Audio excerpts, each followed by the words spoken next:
Yeah, so I want to talk about that for a second. The separation of church and state. I've been meaning to talk about this for a long time. Yes. This is a misunderstood concept.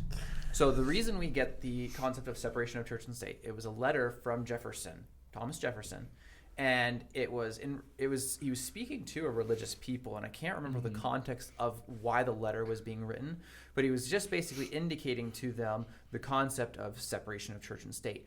That concept did not mean that you cannot talk about God in state-sponsored productions. It does not mean you can't talk about God in the court, in Congress. I said Parliament. It does not mean you can't say it in school. Does not mean you can't say prayers in school. All of these things are now being listed as, under separation of church and state, we can't talk about these things. And there's so much limitations on it. That was never meant to be the case. What that phrase always meant was no state-sponsored church. So separation of church and state, it's not in the Constitution. It's not in the Declaration of Independence. It's in a simple letter that Jefferson wrote with context. That context is the government should not prioritize one religion over another. Simple as that. So you're not going to have the Baptists sponsored by the county or the city or the federal government. And that creates an equity and an equality across the board for all religions to compete and for people to just believe what they believe. What they came from was a society where there was a state religion. It was the Church of England. Yeah. I mean, the origin of that church is literally, I think it was King George. Literally King Henry VIII just wanted to have a divorce because his wife wouldn't give him, as he saw, a baby boy to be his heir. So he asked the Pope, he's like, can I divorce? And the Pope's like, there's no divorce in the Holy Roman Catholic Church. And so he's like, I'm going to do my own thing then. The doctrine is almost identical. Like if you look at the doctrine, at least when it was originally formed, almost identical to the Roman Catholicism of the time. The only difference was he can do whatever he wants to. Interesting. So like that's the type of environment that they came from. That lack of control in their own belief system, you couldn't believe anything else. And so that lack of control in their own personal convictions and religious pursuit was what they were fighting for in this country. It was one of the main reasons. It's part of the reason that slavery was an issue, because the king decided all the things that they could and cannot do. And they wanted freedom from that. I'm telling you right now, our founding was absolutely religiously motivated. But despite that, none of the founders were going to tell you have to belong to such and such church. Yeah. I mean, that's the whole reason why the Mayflower came over, because they were all Puritans. I believe so. They were all Puritans. Yeah. Because Protestant Reformation is happening, Martin Luther and all that kind of stuff. Mayflower sails over, 1610? Somewhere around there.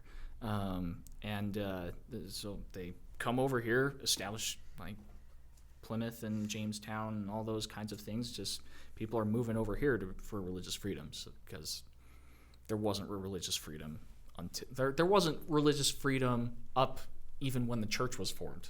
I mean, we see the church having to leave the United States and go to the Utah territory. Which no one talks about, which I find hilarious. Yeah. Instead, they just shoot up our buildings and call us names at football games and then say that we're not Christian. Well, we're trying to change that. Yeah. That's a dope story, though. Separation of church and state. That was another thing. But yes, it's a very, very cool story. I've never heard that. So that's crazy to me that they don't share that story anymore because... But that doesn't violate, like you're talking about, it doesn't violate the letter of separation of church and state. Yeah. Mm-hmm. So how do we get people to understand the context of the separation of church and state then? It's just the forums like we're having right now, just letting people know about it. But part of it's a culture shift, because even when you tell someone, I know from experience, people are still uncomfortable. I mean, I talk about politics in church, and people will be like, that's not the time and place. What? Have you read the scriptures? Mm-hmm. How involved, especially the Book of Mormon, but the scriptures are very heavily focused on politics of the time, because the politics of the time have such a great influence on the morality of the people of the time. Absolutely. So if you have a righteous king, if you have a righteous governor, a righteous government, then you're going to see a more likely a righteous people, partly because righteous people will be voting for better people. Yes. But also it's a sign as society as a whole is probably a little closer to God than in other times. Yeah. Which is part of the issue we're seeing right now. The corruption we're seeing in our government is a direct result of people diverging away from religious truths. When you try to say that you can have peace and civility in society without God in it, when a society like ours has been built for a moral and religious people, that's Yep. Thomas Jefferson that said that, Yep. right? Absolutely. You want to give that quote? That's the gist of the quote. The Constitution mentions the Bible like 4 times, like quotes from the Bible like 4 times, which is incredible. Like no other like state constitution besides Holy Roman Empire or something mentioned like the Bible and was based upon religious and Western civilization principles. Our laws are based off of Judeo-Christian values, like murder is wrong. You go to the Middle East, is murder wrong? Nope. No. Like Or at least within context. within context. Like if you're gay, like we believe murder is wrong Universally. regardless. Yeah. Islam is very not that way. They're like, no, it's totally cool to kill the Western Zionists. It's totally cool to behead Americans and tourists and journalists, and it's totally okay to throw gay people off of buildings. It's ridiculous.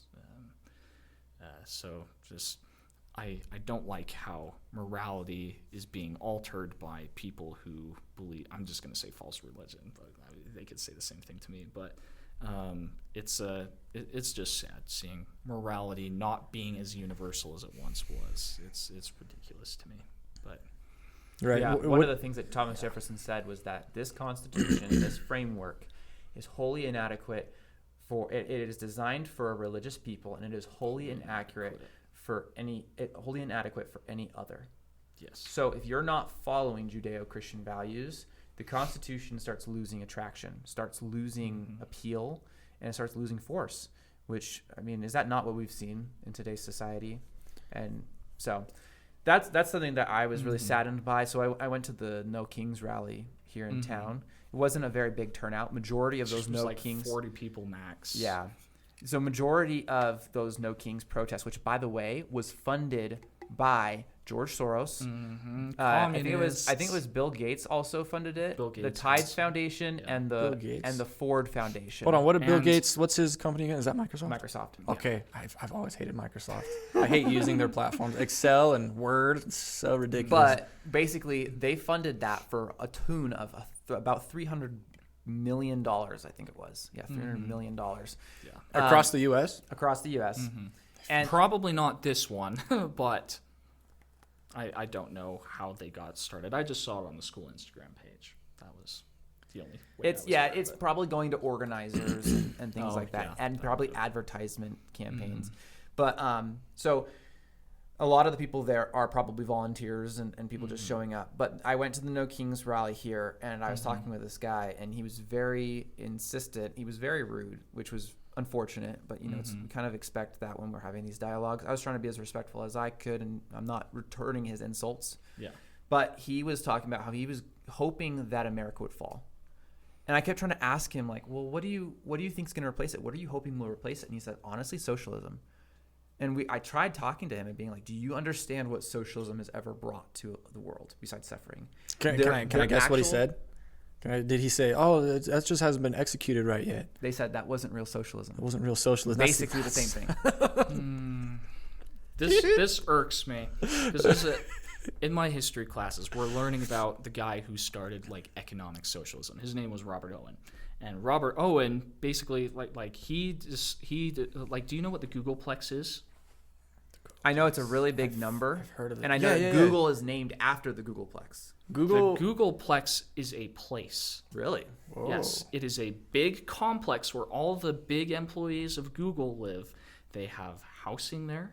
They have restaurants there. communist, They have basically. it's economic socialism. Yeah. And so basically, Google, like I love the idea of the Googleplex. It's really cool, but the only way it works is if the people who are in charge of it don't get greedy, don't get overpaid and stuff like that. And if they have enough money to continue, everybody wants to work at Google. Like I knew a guy in Las Vegas who catered for Google, and he's just in awe of the Googleplex. Like if everybody's living by the same rules and everything like that, it's a complete utopian society. Like it's great. It's a lot like how we imagine the millennium will be. But obviously there's dumb people. Right. Everywhere. The biggest obstacle to a communal societal living is the natural man, which is what we would refer to when we're saying the imperfections, the greed, the sin of mankind and our fallen tendency in nature. It's the main impediment, because the moment any person decides, no, I don't want to have to work, you'll get people that because they're going to get stuff anyway, they won't try hard. Exactly. Which in Google, they could still fire them. Yes. That you can't do that in a socialist society. Exactly. So that's the other thing that I want to point out, is that this is an island inside of a capitalist ocean. Exactly. So Robert Owen came up with this idea where he would only hire the best, most qualified people. He would give them... That's not very socialist. He would give them free housing. He would give them like a lot of free food and stuff like that. And he would... because he basically figured out, if I give a bunch of people like a ton of incentives to work for me, basically socialist principles, Marxist principles to work for me, production is going to go through the roof. And he was right for about 6-7 years. And then the money runs out, and then it crashes. Obviously, the Googleplex, it hasn't happened with that, because Google is always going to be rich, because everybody uses Google for everything. Yeah. And I'm very interested to see when or how Google will fall, or the Googleplex will fall, or if they kind of change that. But it's very, very interesting. So Robert Owen tried doing that in England, failed. Did it again in America, in like Chicago, failed, and then he was completely bankrupt. Like for Jamestown, it literally ended in cannibalism. It's been tried multiple times. The French, so a lot of Marxist thoughts are actually recycled product from England and from French visionaries, I'll say. They were trying to create a better society. Yeah. Most of the concepts, though, were never put together in the way Karl Marx put them. So they weren't necessarily saying, let's become socialist or become communist, but a lot of them were creating the structure and saying maybe this would work, or sometimes they were really certain it would work, or other times they were like, I don't know, we'll see. But anyway, so then Karl Marx kind of just packaged everything together and made it communism. So, but a lot of these people would go over into America, and I know in the South there were French colonies that they tried doing this exact same thing. It literally always ended in starvation, cannibalism, and death. Like it didn't work. And whether you attribute that to a small scale test phase or just people weren't ready for it, they weren't prepared enough, whatever it is, it didn't work. It literally, we have example after example after example of this system does not work. That's just because people get greedy. Whoever ends up on the top of that, they just keep taking and keep taking. Well, you have greedy people on the top that are siphoning, but then you also have, it's called the freeloader problem. We have this in capitalism too, in certain instances.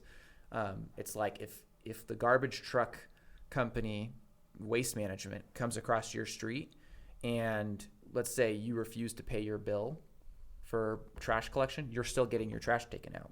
That's part of the freeloader problem. And there's things they try to do to prevent you. It was a problem during radio broadcast, because if you wanted to charge someone to listen to your radio station, you kind of couldn't, because it's just free airwaves that are blasting out everywhere. That's why it was so big on advertising. But so stuff like that, those are free. That's what we call the freeloader principle in economics. That is very problematic for socialist societies. You're going to have someone that's like, I don't have to work as hard and I'll get the same reward. Yeah. It's just a very stark contrast to the law of consecration, but that's actually like built on moral principles of like, hey, we all have to work kind of a thing.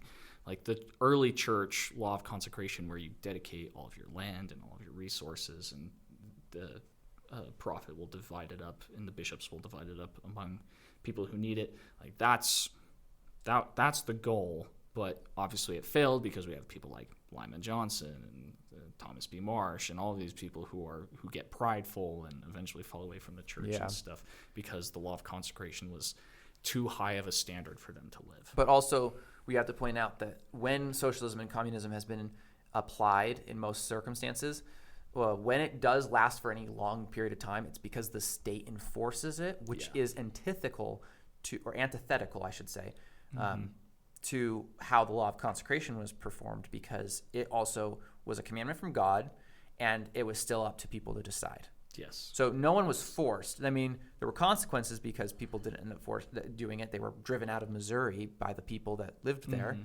But, you know, they had a choice.